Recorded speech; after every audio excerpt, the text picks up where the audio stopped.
On Monday night, I was pretty nervous because all my guys played on Monday. After Sunday, I wasn't in any kind of money. I was in like 12,000th place after Sunday. So, but I knew I had a bunch of guys.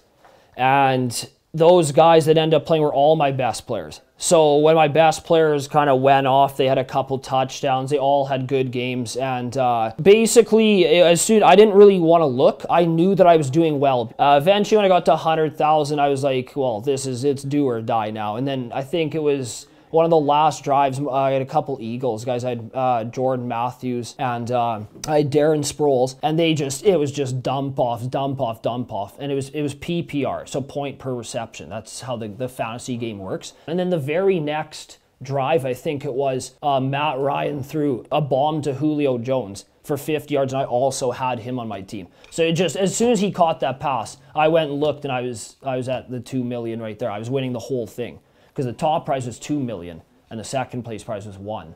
I'd probably give myself, it was probably 100 to 1 for the guy, anybody to catch me. But then Carlos Hyde just absolutely killed me. Like, just killed me.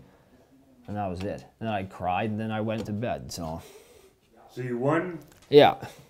Like $1 million. Right. And then you could have won like. I could have won $4 million if Carlos Hyde didn't have like 200 yards and 2 touchdowns.